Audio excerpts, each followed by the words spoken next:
new wave of rumors has begun to form around Elon Musk and his companies, and it is already causing real concern inside the world's largest technology corporations. At first, it all looked like yet another internet theory.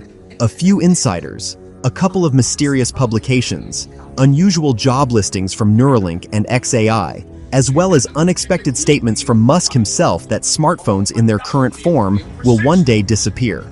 But then more details started to emerge, and now an increasing number of analysts believe that Musk may indeed be preparing a device capable of becoming the most radical technological leap since the arrival of the iPhone.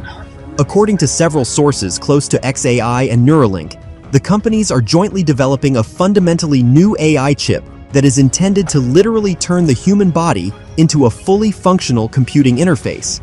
Within the industry, this project has reportedly already received the unofficial name Cyberhand, and if the leaks are to be believed, this is not simply a wearable gadget or another smart wristband. It is a technology implanted directly beneath the skin of a person's hand, transforming the palm into an interactive AI display with projection capabilities, neural network control, and constant connectivity to the XAI cloud system. This is exactly what is causing genuine panic among analysts right now. For the first time in many years, a project has emerged that could theoretically threaten the very necessity of smartphones. Apple dominated the mobile device market for decades. Samsung built an entire empire around Android. But if Musk's device truly allows people to interact with AI directly through their own bodies, project interfaces onto their skin, respond to messages with finger movements, and access the internet literally from their hands, the traditional smartphone may begin to look as outdated as button phones appeared after the launch of the first iPhone. Interestingly, the first hints of such technologies began to appear several years ago. Neuralink was originally created as a brain-computer interface to help people with severe medical conditions. The company has already successfully implanted chips into several patients, allowing them to control a computer cursor using only their thoughts. At the time, it seemed like a medical project from the future, but now the situation is changing. Musk increasingly speaks not only about treating diseases, but also about the need for a merger between humans and AI.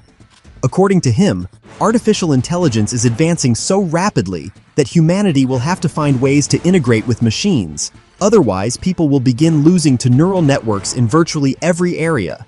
This is why the Cyberhand project appears so realistic. It fits perfectly into Musk's philosophy of recent years. XAI is creating powerful artificial intelligence. Neuralink is developing interfaces between the brain and computers. Tesla manufactures its own AI chips and supercomputers for training neural networks. And now all of these technologies could potentially be combined into a single consumer product. According to Silicon Valley insiders, the device is reportedly an ultra-thin implant smaller than a coin, placed beneath the skin near the hand. The main computing module would be capable of interacting with the human nervous system while simultaneously projecting an interface directly onto the user's palm. Essentially, your hand would become a screen, a keyboard, and an AI assistant all at the same time. Imagine an ordinary day a few years from now. A person raises their hand, and a semi-transparent interface appears directly on their skin. Messages, calls, maps, videos, neural networks, search, navigation, everything materializes literally out of thin air. No phone is needed, no screen is needed, no headphones are needed. AI would operate directly through the built-in interface. Control could be achieved through finger movements, gestures, or even neural signals. This is the aspect that particularly frightens major electronics manufacturers. You did that with your brain. You did that with your brain. The skull, and that layer in between is the dura. From day one, we've been working towards making our surgery faster and less invasive. Preserving the dura, instead of removing it, is a massive leap in that direction. In May of 2026, as part of our ongoing clinical trials, we performed the very first transdural Neuralink surgery alongside Dr. Lozano at UHN in Toronto, Canada. It's the most cutting-edge version of this surgery that we've yet performed. The dura is the outermost layer of the brain. It's right beneath the skull, and it's this tough leather-like protective material that surrounds the brain. The standard Neuralink surgery thus far has involved opening the dura and removing a portion of that lining so that we can see the brain directly and insert electrodes into its surface. This new version of the surgery skips that step entirely, and our robotic insertion device is able to insert electrode threads directly through the dura into the brain itself. This is an important step because it makes the surgery safer, less invasive, faster, and potentially allows us to scale the operation to a greater population. The primary engineering challenges have been, how do you insert threads through the dura mechanically? And then how do you see through the dura such that we can insert threads while avoiding vasculature? The dura is a very tough, leathery layer. Our original needle design was not able to reliably penetrate it. One of the things we did was increase the diameter of our needle just slightly to be able to put our electrodes through the dura.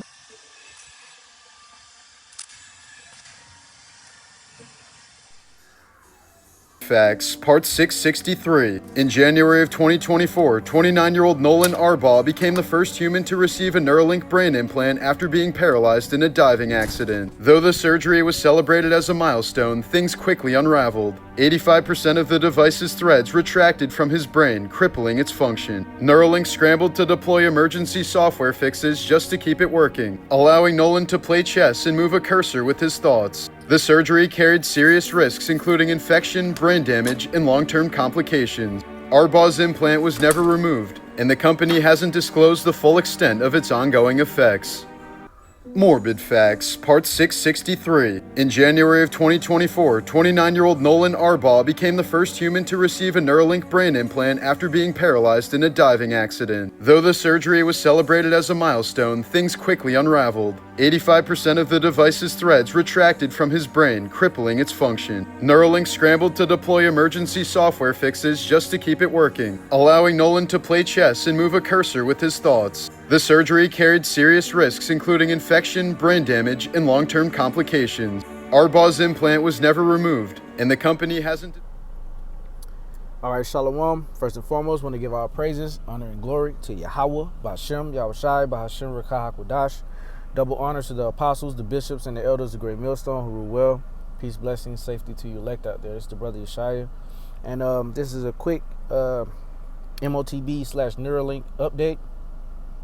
As you can see, the clips that I posted before this video, all right, is going into this diabolical man. Okay, he wants to, and he's basically experimenting on people at this point, man. All right, it's nothing but a big experiment, especially when you look at the dynamics of this micro C-hip. All right, you got silicone, you got different frequencies going in and out your body, okay? And that could be cancerous, all right, or yeah. And that's what that grievous sore goes into, man. Okay, and you saw, this plan is not even a decent plan. All right, it's not well thought out. All right, it's not well planned. Okay, and a lot of people are gonna get uffed up, all right, behind this micro C-hip that you're taking from the devil, man. Okay, the Lord he said not to put anything in our body, to make no cuttings in our flesh for the dead. All right, let's see. No cuttings. Yeah, Leviticus 19:28. Ye shall not make any cuttings in your flesh for the dead, nor print any marks upon you. I am the Lord. Okay, and that you can print M-A-R-K on you. That word, the charagma. So that could be that. Leviticus 21:5. This is the point. They shall not make baldness upon their head, neither shall they shave off the corner of their beard, nor make any cuttings in their flesh. So that was a basically not they used to mourn by self-harming. Okay, so you're not supposed to make any type of cuttings in your flesh at all, man. All right, you're not supposed to print tattoos upon yourself. Okay, so there's underlying laws that, for the most part, for the grand scheme of the MARK, the micro C-hip, it's telling you not to get it. Okay. You know, the virgins, okay, that were about to get took, all right, and if they didn't scream out, then first and foremost, no help would come to you, all right. But you know, the law, the example it goes into basically, you know, if after the fact, all right, he does what he did, y'all do what y'all do, and you ain't say nothing, that means you must have liked it. So that means that both of y'all get put to death. But if you cried out, all right, the Lord have mercy on you, put, you know, that man to death. All right. So there's a lot of, you know, underlying laws that, you know, overall project, you know, to the bigger picture that you should not get this thing inside you, man. Revelation 13 and 15. I'm gonna start at 14, actually 13, because hey, these are great wonders that Esau Edom is doing. Okay, he's making attempting to make people walk again. You see with the ALS patient, okay, he you know, it wasn't as bad as the dude Chris Johnson when he was actually totally immobile, but he was able to, you know, talk for the most part, and he was, you know, controlling stuff, basically giving him a new lease on life. And that's how the devil does, man. He's gonna package it in a way to where it's like, man, it's the knees bees, all right, especially for, you know, certain people that take it because what, they're paralyzed, they're lame. But look though, Yahushua can hit that. Yahushua did that when he walked the earth. Okay, he's gonna do it again through his men, okay, in these times to come. So you don't need to go to this man's left hand technology to get something that the right hand can give you, you know, the correct way. All right. 13 once again, and he doeth great wonders, so that he maketh fire come down from heaven on the earth in the sight of men, and deceiveth them that dwell on the earth by the means of those miracles, which he had the power to do in the sight of the beast, saying to them that dwell on the earth, that they should make an image to the beast, which had the wound by a sword and did live. And he gave power to give life unto the image of the beast, that the image of the beast should both speak, and cause that as many as would not worship the image of the beast should be killed. And he causeth all, both small and great, rich and poor, free and bond, to receive a mark in their right hand or in their foreheads, and that no man might buy or sell, save he had the mark, or the name of the beast, or the number of his name. Here is wisdom. Let him that have understanding count the number of the beast. It is the number of a man, and his number is 603 So that's the whole rundown right there. And that 603 goes to Shai, Zai, Stigma, which is the full breakdown of what the MARK is, what the MARK of the beast, the Karagma is, man. Okay, what that micro C-hip is. Now, I quoted some earlier. Let me see if I can get it back. I think that's in Revelation, the 17th chapter. Let me see. 16. This is the book of Revelation, chapter 16 and verse 2. And the first went and poured out his vial upon the earth, and there fell a noisome and grievous sore upon the men that had the mark of the beast, and upon them which worship the image. So that thing is problematic all the way around. Okay, and most of y'all that get it is gonna receive pain and feel pain, and total anguish, and you know, just the Lord making you feel like a filthy piece of shit because you took something that you weren't supposed to take in the first place, right? So we don't have no remorse on you. We don't give a damn. All right, we just praying for us and ours. All right, the elect. Okay, so all of y'all can burn in hell, in the lake of fire in hell, right? So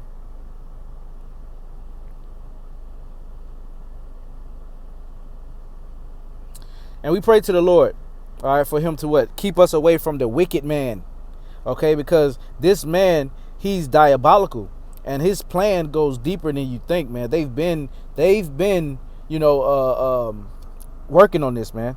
All right, to the point, to the version they think they're close to perfecting it, but they're not. You can't perfect imperfection. This is a flawed plan from the jump. Psalms 64. Hear my voice, O power, in my prayer. Preserve my life from fear of the enemy. Hide me from the secret counsel of the wicked, from the insurrection of workers of iniquity, who whet their tongue like a sword and bend their bows to shoot their arrows, even bitter words, that they may shoot in secret at the perfect. Suddenly do they shoot at him and fear not. All right, so hey, we pray to the Lord to keep our minds, you know, girded to where we won't fall for the simple things that Esau Edom is going to try to put in your face for you to take this thing, man. All right, and it could be a point where I don't want to say that, but just depend on the Lord. Okay, depend on the Lord, and He'll get you through if it's your if it's His will, if it's your destiny to be of the elect. All right, 2 Thessalonians chapter 2 and verse 8, and then shall that wicked be revealed, whom the Lord shall consume with the spirit of his mouth, and shall destroy with the brightness of his coming. Okay, so that's when Yahushua comes back, and it totally comes into full fruition. Even him whose coming is after working of Satan, with all power and signs and lying wonders.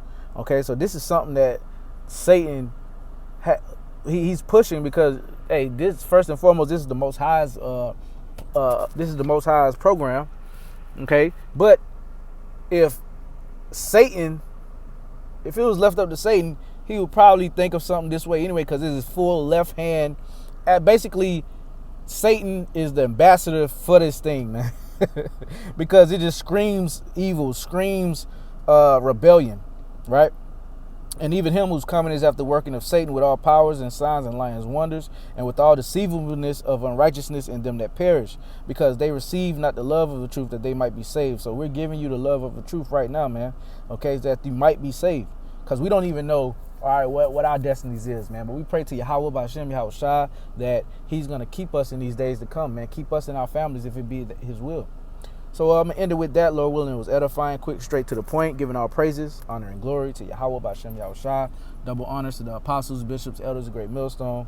Peace, blessings, safety to the Lord's elect. And until next time, shalom.